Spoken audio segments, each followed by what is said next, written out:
Hello everyone, welcome back to my channel hattrick Haritha. So ఈ రోజు నుంచి నేను మార్నింగ్ టైంలో లేచి ప్రిపేర్ అవ్వాలని డిసైడ్ అయ్యాను అనమాట. ఇన్ని డేస్ అసలు ప్రిపరేషన్ అనేది అసలు ఆగిపోయింది. ఆఫ్టర్ పేపర్ లీక్స్ తర్వాత చాలా కాన్ఫిడెన్స్ లెవెల్స్ తగ్గిపోయాయి అనమాట. గ్రూప్ 1 2 టైమ్స్ రాసాను. అలాగే ఏడబ్ల్ఈ, ఏఈ ఇలా అన్ని ఎగ్జామ్స్ రాసిన తర్వాత పేపర్స్ లీక్ అవ్వడం వల్ల నాకే అనే కాదు, చాలామందికి కాన్ఫిడెన్స్ లెవెల్స్ తగ్గిపోయాయి. అసలు చదవాలనే ఇంట్రెస్ట్ పోయింది. చాలా సిన్సియర్ స్టూడెంట్స్ కూడా ప్రిపరేషన్ స్టాప్ చేశారు. ప్రిపరేషన్ స్టార్ట్ చేశానన్నమాట. అయితే ఈరోజు మాత్రం నేను ఇండియన్ పాలిటీ అలాగే తెలంగాణ హిస్టరీ స్టార్ట్ చేశాను. అంటే ఇంతకుముందుకే ప్రిపేర్ అయినవి కాబట్టి జస్ట్ నేను షార్ట్ నోట్స్ ఉందన్నమాట. షార్ట్ నోట్స్లో నేను రివిజన్ చేస్తున్నాను. అయితే ఇలా రీసెంట్గా 12th ఫెయిల్ మూవీ చూశాను. ఆ మూవీ నుంచి నేను చాలా నేర్చుకున్నాను. నేను ఏం మిస్టేక్స్ చేశాను అసలు అనేది నేను చాలా రియలైజ్ అయ్యాను అనమాట. సో అది రియల్ లైఫ్ స్టోరీ. ఎవరైనా మీరు చూడనట్లయితే ఒక్కసారి చూడండి. చూసిన తర్వాత మీరు ప్రిపరేషన్ ఖచ్చితంగా నాలాగా స్టార్ట్ చేస్తారని అనుకుంటున్నాను. ఆఫ్టర్ పేపర్ లీక్స్ తర్వాత కాన్ఫిడెన్స్ లెవెల్స్ తగ్గిపోవడము, అలాగే నాకు నేనే కొన్ని రీజన్స్ చెప్పుకోవడం అనమాట. అసలు ప్రిపేర్ అవ్వడానికే టైం ఉండట్లేదు, ప్రిపేర్ అయ్యే ప్లేస్ లేదు, అంత డిస్టర్బెన్స్గా ఉంది. సో ఇలా నాకు నేనే రీజన్స్ చెప్పుకునేదాన్ని అనమాట. ఈ మూవీ చేసిన తర్వాత అసలు ఇలాంటి రీజన్సే కావు అని నాకు అర్థమైంది. ఒక్కసారి ఆ మూవీ మీరు కూడా చూడండి. మీలో కూడా చేంజెస్ వస్తాయి. ఒక్క మూవీ చూసిన తర్వాత ఒక్కరోజే చేంజ్ రావడం అని కాదు, కానీ సో దాన్ని కంటిన్యూ చేయడం అనమాట. ఇలా ప్రిపరేషన్ని కంటిన్యూ చేయడము. సో మనం ఒక పాజిటివిటీ అనమాట. ఈ వీడియో చేయడానికి రీజన్స్ ఏంటంటే, ఈ వీడియో చూడడం వల్ల ఎవరో ఒకరు, అట్లీస్ట్ ఎవరన్నా ఒకరు చేంజ్ అవుతారు, ప్రిపరేషన్ మళ్ళీ స్టార్ట్ చేస్తారని అనుకుంటున్నాను. సో ఈరోజు మార్నింగ్ నేను ఒక 4 o'clock లేవాలనుకున్నాను, బట్ అది కుదరలేదు. సో ఫస్ట్ డే కదా, సో నేను ఒక 5:40 అలా లేచి ఫ్రెష్ అప్ అయ్యి ఇలా ఇండియన్ పాలిటీ చాప్టర్ స్టార్ట్ చేశాను. ఇందులో ఫస్ట్ ఇంట్రడక్షన్ అనమాట. So father of political science Aristotle అని, father of modern political science Machiavelli అని, అరిస్టాటిల్ రచనలు ది అనిమా, అలాగే అరిస్టాటిల్ గురువు ప్లేటో యొక్క గురువు Socrates. So political school start చేసింది సోక్రటీస్. తొలి రాజ్యాంగం వచ్చేసి ఇంగ్లాండ్, ప్రాచీన కాలంలో అంటే పాతకాలంలో వచ్చేసి ఎథెన్స్ అనమాట. సో మొదటి లిఖిత రాజ్యాంగం రిటర్న్ కాన్స్టిట్యూషన్ వచ్చేసి అమెరికా. సో ఇలా చూసుకున్నాను. అలాగే ఫ్రెంచ్ రాజ్యాంగం సెకండ్ అనమాట 1789లో. నెక్స్ట్ ఆసియా ఖండంలో చూసుకున్నట్లయితే జపాన్ రాజ్యాంగము. ఇలా బేసిక్స్ పాయింట్స్ అనమాట.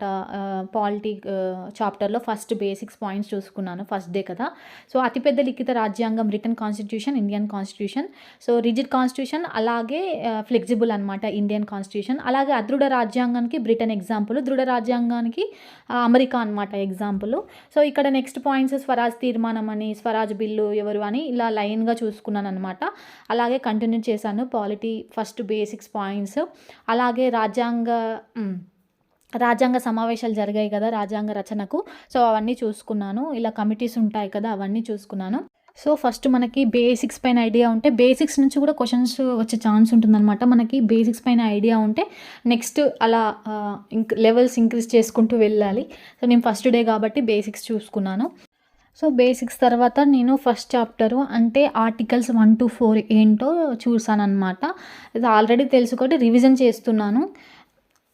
ఆర్టికల్ 1 ఏంటి అని, India that is Bharat shall be A union of states అని, అలాగే ఆర్టికల్ 2 ఏంటి, 3 ఏంటి, 4 ఏంటి అని చెప్పేసి క్లియర్గా చూసుకున్నాను. అలాగే కొన్ని కేసెస్ ఉంటాయి కదా, సో దీనిపైన ఆర్టికల్ 1, 2 కొన్ని చేంజెస్ ఉంటాయి కదా, సో వాటిపైన కూడా చూసాను అనమాట క్లియర్గా. ఫస్ట్ డే కాబట్టి జస్ట్ ఒక 40 to 50 minutes వరకు ప్రిపేర్ అయ్యాను. ఒకే సబ్జెక్ట్ చదివితే బోర్ వస్తుందని చెప్పేసి ఇక తెలంగాణ హిస్టరీ స్టార్ట్ చేశాను అనమాట. తెలంగాణ హిస్టరీలో ఫస్ట్ చాప్టరు శాతవాహనులు. తెలంగాణలో ఫస్ట్ చాప్టర్ శాతవాహనులు, అది బేసిక్స్ చూసుకున్నాను అనమాట. ఫస్ట్ చాప్టర్ మొత్తం కంప్లీట్ చేయాలని డిసైడ్ అయ్యాను. మూల పురుషుడు శాతవాహనుడు, అలాగే గొప్పవాడు గౌతమిపుత్ర శాతకర్ణి అని ఇలా బేసిక్స్ చూశాను. అలాగే శాసనాలు, ఇన్స్క్రిప్షన్స్ అంటారు కదా, ఇవి చాలా ఇంపార్టెంట్. నానగఢ్ శాసనం, నాగానిక, బిల్సా శాసనం, 2వ శాతకర్ణి అని చెప్పి.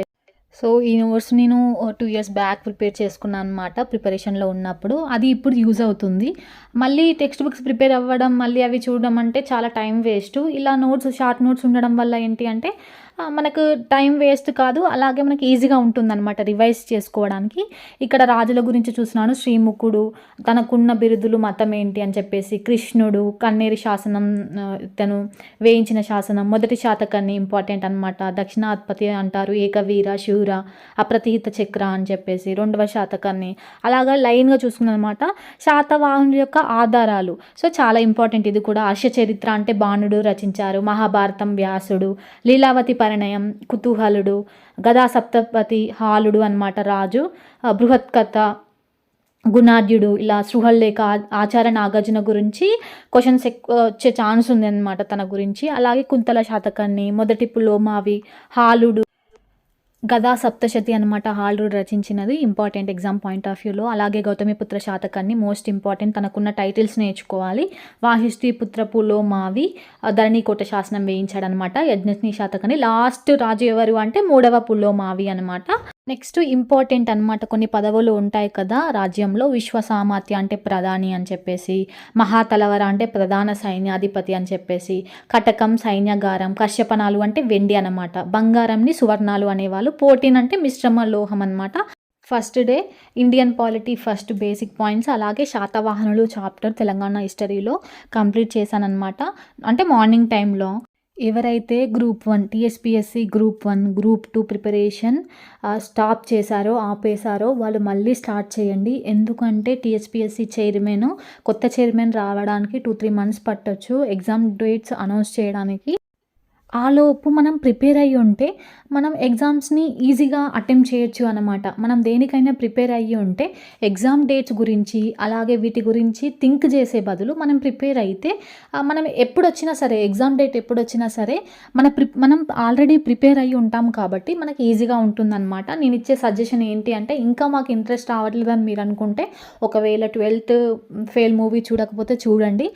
చూసినంతసేపు మనము ఇన్స్పైర్ అవ్వడం కాదు, చూసిన తర్వాత దాన్ని ఇంప్లిమెంట్ చేయడము, ఆ మూవీ నుంచి మనం ఏం నేర్చుకున్నాము, సో మనం చేసిన మిస్టేక్స్ ఏంటి, సో అక్కడ కన్సిస్టెన్సీగా అందులో ఉన్న పర్సన్ ఎలా ప్రిపేర్ అయ్యారు, సో అలా మీరు చూడండి ఒక్కసారి. నేనైతే ఇదే నా సజెషన్ అయితే, నా యొక్క అడ్వైజ్ అయితే ఇదే. మీరైతే 12th ఫెయిల్ మూవీ చూడండి ఒక్కసారి.